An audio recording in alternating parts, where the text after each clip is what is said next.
बिस्मिल्लाहिर्रहमानिर्रहीम। अस्सलामुअलैकुम व्यूअर्स, कैसे हैं आप सब? उम्मीद करती हूँ आप ठीक होंगे। अल्हम्दुलिल्लाह मैं भी ठीक हूँ। आज मैं आपके साथ बहुत ही आसान और बहुत झटपट से बनने वाली बर्गर्स की रेसिपी शेयर कर रही हूँ, जिसको बनाना बहुत ही ईजी है, बच्चे भी इजीली बना लेते हैं। तो मैंने सोचा चलें थोड़ा सा हेल्दी वे में आपके साथ शेयर करते हैं। आलू मैंने लिए क्योंकि हम जब बर्गर बनाते हैं तो थोड़े से फ्राइज़ भी बनाने होते हैं उसके साथ। ज़ाहिर है बच्चे फ्रेंच फ्राइज़ उसके साथ खाते हैं, तो मैं ज़रा हेल्दी वे से आपको बताती हूँ। मैंने काट लिए थे फ्रेंच फ्राइज़, तो मैंने उनको ब्लैंच करने के लिए सिर्फ 2 से 3 मिनट के लिए उबले हुए पानी में डाल दिया और फिर उसे निकाल लिया। 2 से 3 चम्मच कॉर्नफ्लोर उस पर लगा के उसको रख दिया है और बिल्कुल थोड़ा सा ऑयल इसमें डाला है, ऑलिव ऑयल डाला है। फ्राई नहीं कर रही हूँ मैं इसको, बिल्कुल थोड़ा सा ऑयल डाल के तो इसको दोनों साइड से मैंने कर लूँगी, कुक कर लूँगी, क्योंकि ये बॉयल हुए हुए हैं।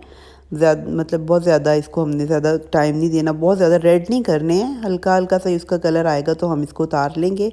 तो ये आप एयर फ्रायर में भी ये चीज़ कर सकती हैं, तो मैं आपको सिर्फ फ्राइंग पैन में ही बता रही हूँ, थोड़े से ऑयल में। आप यही चीज़ बिल्कुल इसी तरह से ब्लांच करके तो आप इसको एयर फ्रायर में भी डाल के तो अपने फ्रेंच फ्राइज़ तैयार कर सकती हैं, बहुत हेल्दी वे में। अब ये हमारे फ्राइज़ जो हैं वो तैयार हो चुके हैं और आंच भी आपने जो है वो थोड़ी तेज़ रखनी है। साथ ही अब हम बर्गर्स के लिए चिकन बर्गर पैटी और बीफ बर्गर पैटी दो मैं इसके लिए बना रही हूँ, क्योंकि डबल पैटीज़ जो हैं हम एक बर्गर में यूज़ करेंगे।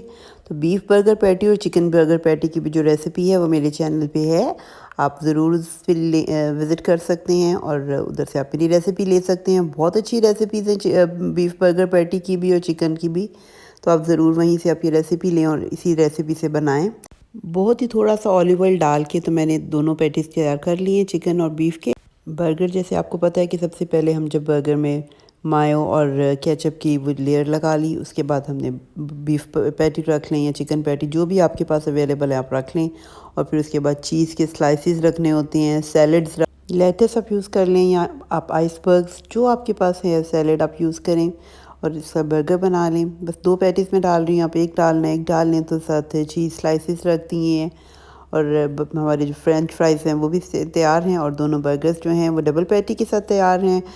बहुत इजी और सिंपल सी रेसिपी है। अगर आपको पसंद आए तो फ़ीडबैक दें और अपनी दुआओं में मुझे याद रखें। अल्लाह हम सबको अपनी हिफ्ज़-ओ-मान में रखे, अपनी रहमतें नाज़िल फ़रमाए। और अगर अभी तक आपने मेरे चैनल को सब्सक्राइब नहीं किया तो मेरे चैनल को भी सब्सक्राइब करें, लाइक करें, शेयर करें अपनी फैमिली और फ्रेंड्स के साथ। अल्लाह हाफ़िज़।